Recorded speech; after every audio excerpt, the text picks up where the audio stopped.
Probably heard there's a new James Bond film out at the beginning of April. We did, so to celebrate we thought, what the hell? Let's get together the 6 greatest Bond cars of all time, one per Bond actor, and drive them all back to back. And what a lineup we have for you, because representing Team Sean Connery, we have the Aston Martin DB5, we have George Lazenby's DBS, this is an age order of course. How beautiful is that? Roger Moore's Lotus Esprit S1, Timothy Dalton's V8 Vantage, Pierce Brosnan's BMW Z8, and last but not least, Daniel Craig's DB10. And because some of you whippersnappers might not remember all the old stuff so well, we'll start here with the newest, the rarest, and the most expensive car we have here.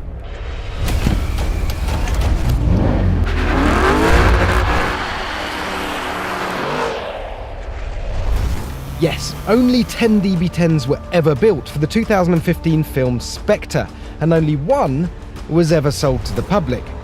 This one, for just under £2.5 million. Best behaviour then. But what makes this car really special isn't the price or the rarity or even the fact that Daniel Craig's butt cheeks have been on this very chair. No, it's the fact that this is the only Bond car to be designed from scratch to feature in a Bond film and not go into production. Basically, the director Sam Mendes of Spectre met up with Marek Reitman, the design director at Aston Martin, and told him he wanted a new Bond poster car for a new generation of boys and girls that might be watching Bond for the first time. Marek Reitman read that as he wanted a modern incarnation of the DB5, so something pure, simple, instantly attractive, and this is the result.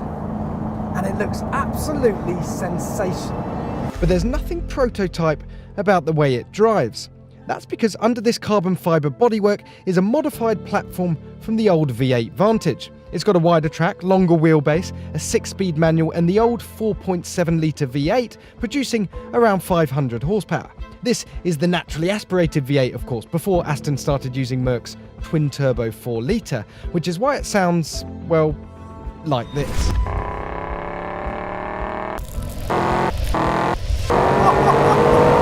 Listen to that! Oh!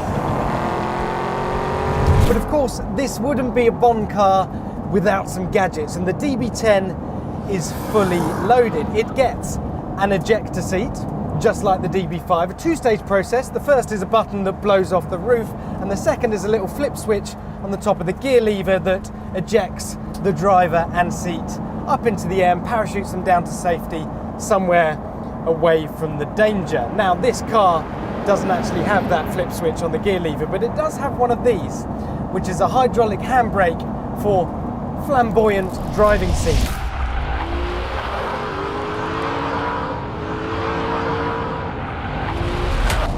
But perhaps the most memorable gadget on the DB10 is a machine gun that sticks out of the badge at the back. You might remember in Spectre that Daniel Craig doesn't have any ammo when he wants to use it, so he has to resort to flamethrowers from the exhaust pipe, which, you know, do the trick. And actually, this car here has the machine gun toy attached.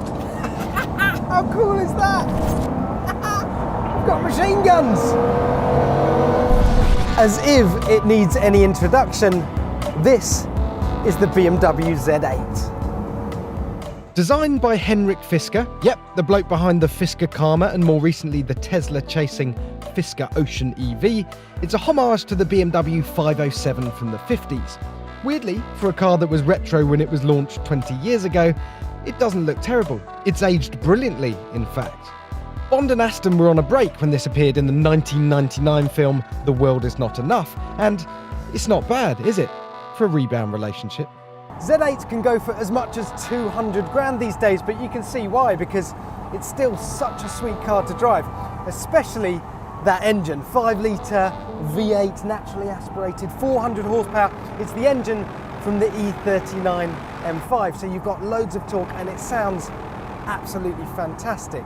Now this car has a bit of a reputation for being tricky, shall we say, on the limit, a little bit snatchy, a product perhaps of a lack of development. But when you drive it at 8/10, it's just an utter joy. As are these overtly retro touches on the interior, like this 12-spoke steering wheel and the fact that the instrument dials are in the middle of the dash. Not great for, you know, actually reading them, but looks damn cool. And check this out back here. There are car phones, and then there's this. Look at that. Hello? Yeah, can I speak to Moneypenny? Cheers. Famously, the Z8 met its end when it was chopped in half by a circular saw dangling from a helicopter, but before all that mess happened, it had a chance to show off some of its tricks, which included a remote control mode, so Bond could summon it using the key fob. Not as cool as the 750 IL, which he drove using the screen on his phone, but, you know, not bad. The main selling point of the Z8, though, was surface-to-air missiles, which came out of the front flanks here and shot down a helicopter, and you could aim those missiles with the control pad in the centre of the wheel. Unfortunately, this is a production car and it wasn't on the options list, so yeah, it's just a haul. And we continue our journey back in time with this, the Aston Martin V8 Vantage, a brute of a car driven by Timothy Dalton in the 1987 film The Living Daylights. Now, in its day, this was known as Britain's first supercar because of its 170 mile an hour top speed, and towards the end of its life, it received 440 horsepower from its 5.3 litre V8. Now, this is a slightly earlier car, so it's got around 400 horsepower, but you get the idea. This is not a car for the faint-hearted. It's got a dogleg 5-speed manual gearbox down here. The steering is actually quite light, but it feels big, it feels heavy, it feels manly. The good news is we're going to see more of this car in the new film, although how big a role it plays, we just don't know.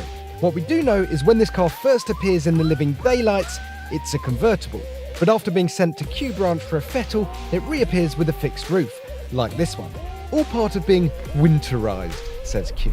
And it's that winterization process that brought us some of the greatest Bond bits we've ever seen, including skis that emerge from the side of the car and spiked tyres to give you some grip in wintry conditions. And there's also a rocket booster hidden behind the rear number plate to give you that burst of speed when you really need it. And let's not forget, this is a car that already has missiles in the front bumper and freaking laser beams that come out the wheel hubs to chop in half any baddies that are foolish enough to pull alongside.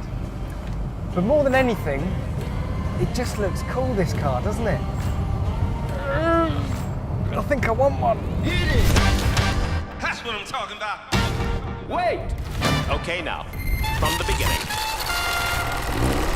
Firstly, apologies that I'm not presenting this part of the video from underwater, but unfortunately our budget wouldn't stretch to a wetsuit. So here, back on dry land, I'm driving what must be the best known non-Aston Martin Bond car of them all, the mighty Lotus Esprit. I refer, of course, to the fact that the 1977 film The Spy Who Loved Me featured an Esprit affectionately known as Wet Nelly, with a submersible mode, wheel arches for fins, and a periscope on the roof so Roger Moore could see where he was going. And the tricks didn't end there. On the road, it had a cement sprayer behind the rear number plate, perfect for laying a new driveway in a hurry. While underwater, it had missiles, mines, and torpedoes, and could do an excellent impression of a distressed octopus by dispersing a thick black dye into the water. Back in the real world, this car is everything that Lotus stood for and still kind of stands for. Back there is a teeny tiny 2-litre 4-cylinder engine producing just 160 horsepower, which isn't very much, is it? But when the car weighs less than 1,000 kilos, well, it's plenty. Famously, Cubby Broccoli had to draft in Roger Becker, who was Lotus's chassis engineer, to get this car to throw some shapes in one of the chase scenes because his stunt driver claimed it just grips too hard. I can't make it look dramatic, Cubby, and do you know what? I know what he means. It might be an absolute featherweight, this car, but the way it sticks to the road is just incredible. It feels smooth, sophisticated, well engineered, and that engine sounds a whole lot better than I thought it would, but it feels so special. And what about this interior? Probably the greatest car interior of all time. You sit on what feels like a sort of deck chair position, and the trim in here is amazing.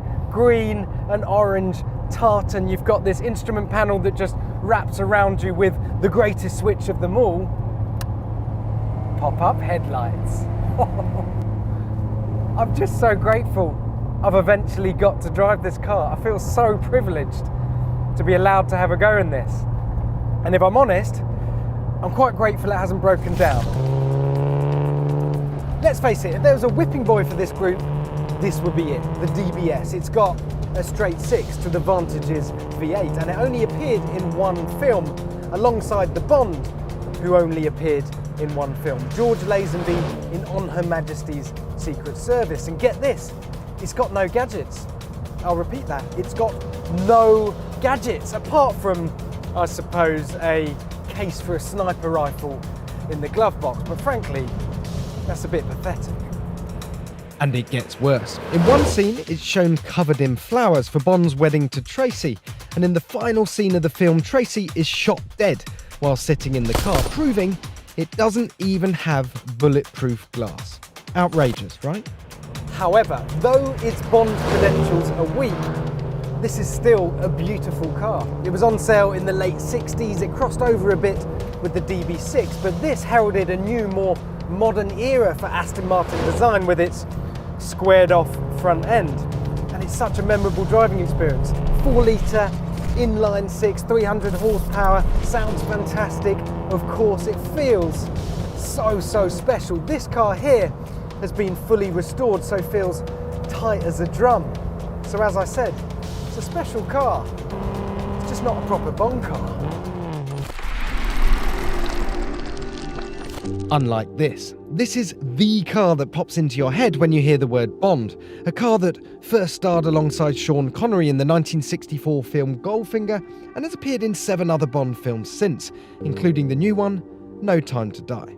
Icon is a word bandied around quite a lot these days, mostly by me in this video to be fair, but this car is just that, isn't it? It's a pop icon, it's an automotive icon, it's a movie icon. It's arguably more famous than any of the men that have played Bond. And like Bond, it's quintessentially British. Sporty but not showing off. It's luxurious but not vulgar. It's like a vintage watch, handcrafted in its... Do you know what? I'm just going to shut up and go for a drive.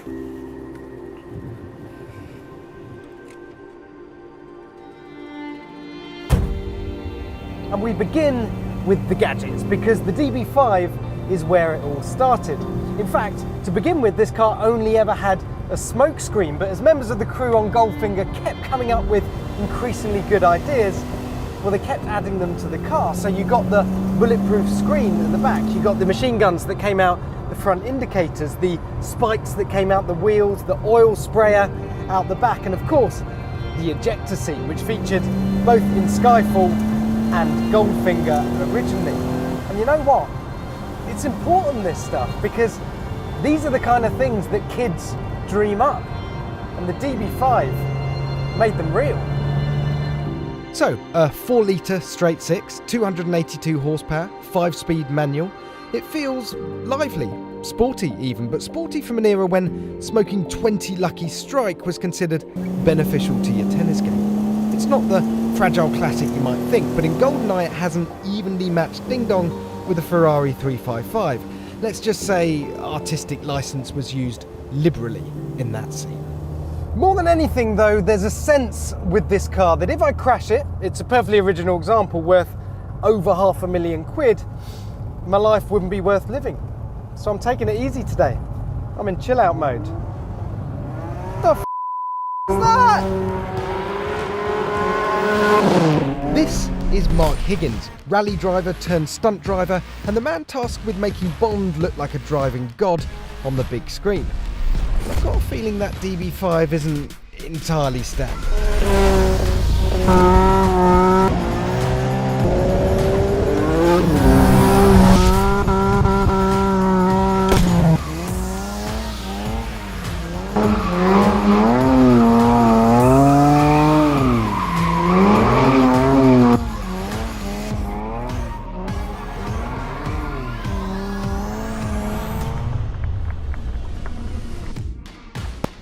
Morning, Mark. Mind if I Morning. get in? I dive in. Tell you what, that was a bit of a fruity entrance you made there.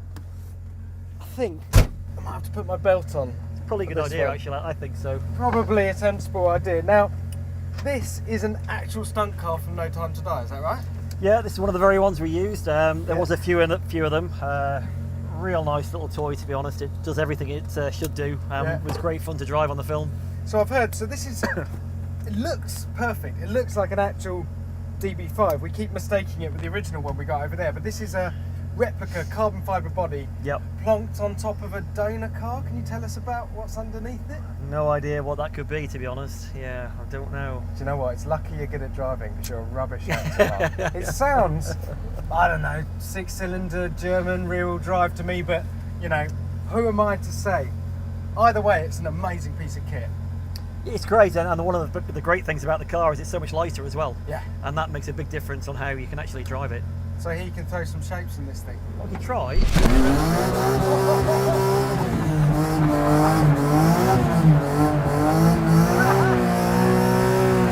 you do.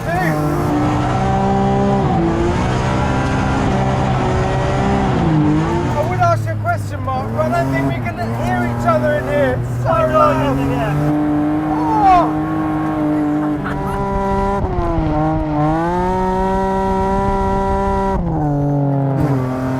Just sounds great as well, doesn't it? Oh, man.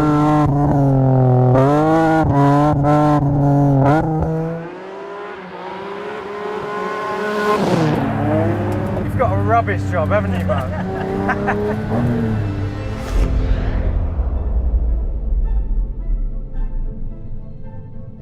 That's it then. I've driven them all. Bucket list ticked. But the question remains, which one would I take home? It's got to be the DB5, hasn't it? It's got to be the DB5. Except I'm a little bit in love with this Lotus right here.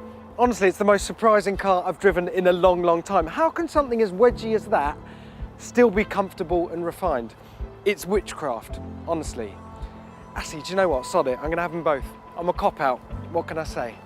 Now, there is one more car I want to show you. It's over there, and unfortunately, it's the one I'm not allowed to drive.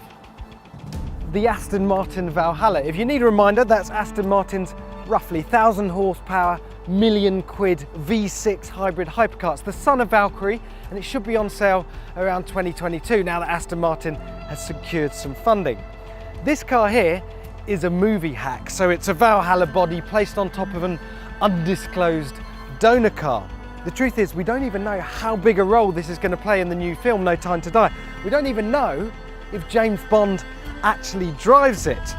But I tell you what, if this is the future of Bond cars, then the bloodline's in pretty safe hands.